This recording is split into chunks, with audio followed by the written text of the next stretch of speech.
They gave the fans have been wanting this for a while. There's been drivers wanting this. Do you think this will bring back more late models? I do. I absolutely do. I hope so. And that's why I say it was a great move, because it's going to bring back more cars. I hope so. If you're the average guy, okay, let's just take out a couple names here. Let's draw out. Let's take Joey Tanner. Let's take Casey Vitale, Dan Dybel, Darren Koffel, Trent Elliott. Let's take those names out, just right there. And we're going to take those guys who were now, before, starting up in the front 2 rows. Right. Okay? And everybody else that didn't have their car, maybe they got little, what if we want to call it, lesser equipment or lesser experience, whatever the case may be, are now starting behind 5 of the fastest late models on the entire West Coast. And they know they're going to get left. Your job's to catch them. You've got to catch them and pass them for the win. Okay?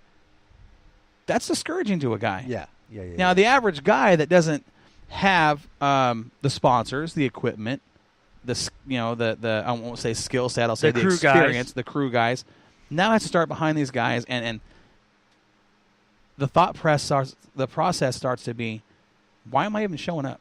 Right. I'm racing for 6th, 7th place, starting in behind the fastest guys and the racing just as hard as they are and looking stupid doing it. Or not having fun because I can't catch them. Right. Now you invert that field. Everybody's got a chance. Everybody's got a chance to win this deal. Correct. Okay? Like it was in the old days, we'd start 16 cars in the feature, and you had no idea who was going to get to that checkered flag first. Putting those fast guys up front, I didn't like it. Not many other fans. And now putting the slower guys up front, one thing they're going to have to realize, they're going to have to listen or look peripherally or whatever. I had this discussion. There's going to be guys knocking on your door, rubbing on your panel to get around you. Hold your line. Don't be going back and forth. Don't get crazy. Just stay straight, man. I am so glad you said that, because just today, this morning, I had a conversation with another driver who said, that's the one thing, what you just said, that's the one thing that can be taken as a negative out of this full invert. And I understand that. Right. Especially from a driver that's fast. Okay, now you've got slower guys starting up front. The argument to that is the chaos it can create. Yes, it can. It can. I understand that from a driver's perspective. I get it. Yeah. There was more cautions. How many? It doesn't say how many cautions there was in the main, does it? No, there was quite a few. Yeah, there was more cautions, but they weren't as violent cautions as we've seen throughout the year. Right. Really wasn't. There was some spins. There was a couple of tangles. A couple of them was something on the track. Right. It's racing. But the point you brought up, and I'm glad you did, was guys now have to race a little different. Yes. Okay, this is going to take those guys that didn't have the advantage prior to, that now do starting up front, if you want to call it that. They've got to be smooth. You have got to be smooth. Your driving now is so critical. Right. Because now you've got those fast guys coming from the back. But what are you getting? You're getting traffic experience instead of being in the back where you could never see anything really because the dirt's flying everywhere and the guys are coming up the lap and you're thinking, go, I got to go, and you're spinning out and it's a violent wreck. Now you're up front. Right. You got more of a clear field. You can get in more of a rhythm, and when you get in a rhythm, those guys in the back are in a rhythm and they're going for it. Mm-hmm. But now you're racing them. You're gaining that experience that maybe next year – you might lean on him a little more. Right. Which, in the long run, is a benefit to those drivers. Okay. The show. Let's talk about the feature for the late models. When those guys rolled out. Hold on. I know who won it, but I want to give a big shout out to Chris, Joey's pit guy. Yep. Because Joey ran. Yeah, I'm saying it, Joey. I'm saying it. Joey ran him through the ringer, man. Up on the bars. Nope, I don't like that. Back down on the bars. Nope, put it right back where we had it for qualified. Like, Chris was hustling in that heat. And I'm not saying Joey wasn't working hard on his car either, but that's probably the hardest. Chris's job. Yeah, that's probably the hardest I've seen Chris work. And Chris literally looked at me and goes, don't you ever come over and lean on the car and not help me again. Yeah. So, yeah. I think Chris was a couple inches shorter by the end of the night. Man. So big shout out for him on that. That was a big. He worked for that one. It was extremely hot. That's his job. I'm sure Chris, he's been around the race game a little bit. He doesn't take that stuff personal. He knows Joey's a serious racer. And when you're going to work for a serious racer, I'll tell you right now, I've been there, you're going to work. Yeah.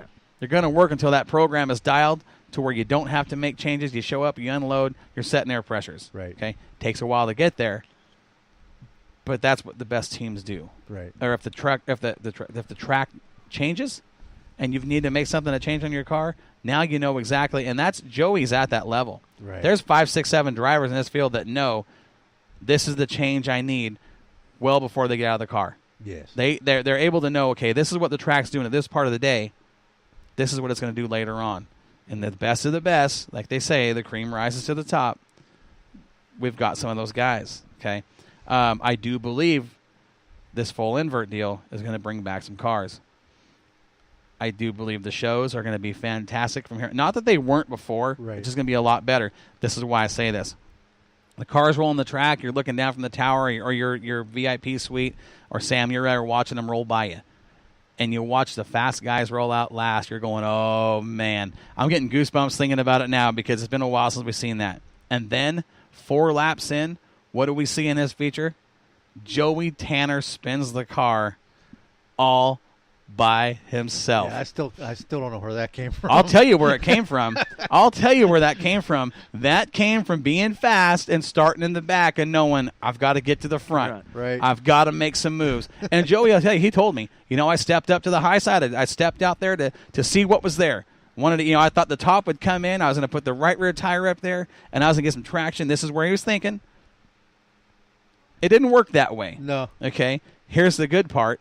We're only 4 laps in. And he didn't. It was just him. He didn't touch nothing. There was nobody around him. No. And Joey told me in his interview, that's all my fault. That's 100% driver right there. It wasn't the car. He said the car was good. That was all me. And kudos. And how many drivers that we know or have heard in that situation make some type of excuse? Joey said all me. Yeah. The good thing for him was only 4 laps in. Not a lot of damage done.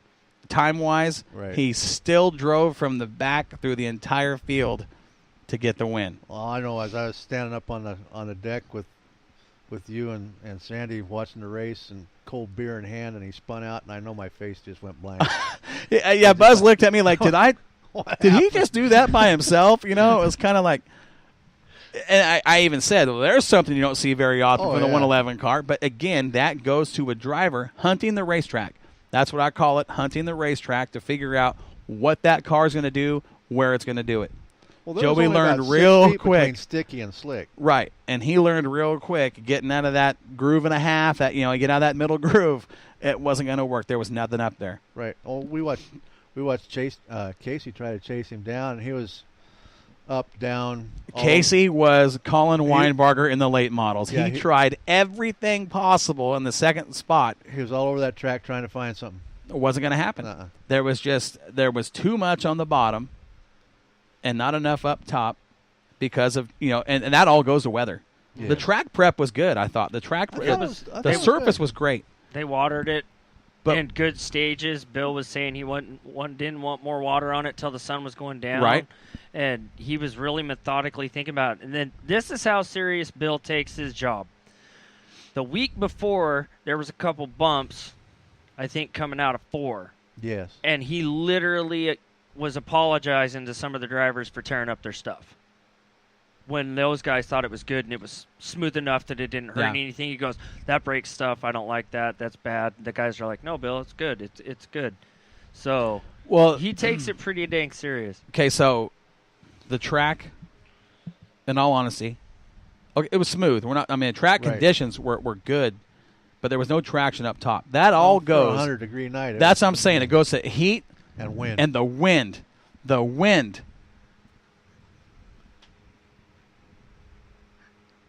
I'm reading the Swears Trucking chat line. Hold on a second. Because I started laughing. Sorry, my bad. Oh, man. Gray Ferrando. He might be trying to ruin his friendship with Joey. No, I don't think so. I think I think Joey likes it. Ray Ferrando says, I was sitting next to Jody, who is Joey's father, Right. when he spun, and Jody was laughing, saying that he bought the video of him running well and Joey spinning out. That's funny. But, like I said, the best thing that happened probably for the 111 was the spin out. Because he learned real quick. And you know Don't go what? there. There's nothing There's up nothing there. up there. So we knew we had to be, there was a certain level as far as upper groove to go to. He made it work. He got through the field, got to the point, and what happened behind him with Casey Vitale doing everything he could. And Casey's a quality driver. These guys are fast. Darren Koffel led the first third of this race in the 46 car. Something like that. And he started mid-pack, and then he got to the front, and then here comes the 111, and here comes the 3V, and both those guys had to work to get around that 46. Right. Then all of a sudden we saw the 46 kind of, I'll say, drop off. Did you guys hear what happened to Darren Koffel? Right rear shock on the top broke. Oh. I've got a picture on my phone of Koffel's deck, and there's a strip about, I'm going to say, 1.5 feet, 2 feet long, where that shock just beat the heck out of that deck as it's bouncing around and flopping. Oh, man. Because it was crazy because Darren Koffel was really, really fast in the early stages of that race. And then we kind of saw him kind of slow down a little bit. And then even then, the 111 and the 3V had to work to get around him. Right. Koffel held on. How he held on to finish the race, I don't know. But to finish in the top three, kudos to the old veteran. That's just it. I mean, that's been there a experience right there in the cockpit, Yeah. hanging onto that car without a right rear shock working on the car. Impressive. Unbelievable. That was cool to watch. while. And towards the end of the race, you could see Joey. He was still gaining on people, but he was cooling his tires down. He knew he had to. He went hard for the first half of the race, getting to the front. And the other guys were keeping theirs hot, trying to catch him. Absolutely. And it was just fighting the tide, man. Absolutely.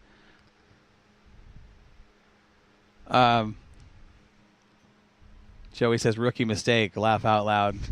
There's always a first for everything. I'm glad these guys listen to the show. I love it that the drivers that we're talking about are listening. These guys they're awesome people. But something else. Okay, did you guys, Rob Campos in the 9 car finished 4th? Yes. I mean, here's a guy that we know how fast he is. That car, 9 car, I don't care what anybody says, that car is fast. It is a fast car. And Campos can drive. Yes. He's a quality driver. I don't know in the late model field in the last 2 years if I've seen a driver more snake bitten than that 9 car. If something happens, it's right in front of him. And it collects him. Yeah. It's kind of one of those deals. I've never seen a driver have the kind of luck in the late model class the last couple of years as I've seen that 9. Put it all together last Saturday night and finish 4th. Right. Against a quality field. Yeah, I think he dumped all his bad luck over on Tomas's trailer. Man, there's a guy who's had a really good season to this point. He couldn't buy luck if it was canned sitting on the shelf. He had not just this year, but probably one of the worst nights of his racing career. Saturday night. I mean, talking about a guy that had tough. Talking with him after this is the one guy that amazes me as and I'm not talking about as a quality race car driver. Quality guy. My point right there. This guy as a human being is the outlook he has on life. Okay? And how he got to be a race car driver and where he came from. His story is absolutely amazing. Being a native of Switzerland and coming over to America and having a hobby like rock climbing and mountain biking, and then getting into racing. His first race car was a little tiny 4-cylinder truck. They were racing at Madras, and and look where he's at now. I mean, his story, his racing story. If you ever sit down with him and talk about it, he's fun at the campfire. Him and his wife, awesome people. He had an absolute horrible night. But Rob Campos, I was glad to see that 9 car get a good night. I think he was too. I guarantee he was. I guarantee he was. And he deserved it. This guy here, another guy that just doesn't quit. Right. He's a bulldog. Just never stops. He's always just plowing ahead, and nothing stops this dude. No. Low budget, and he races just as hard as the high budget guy. He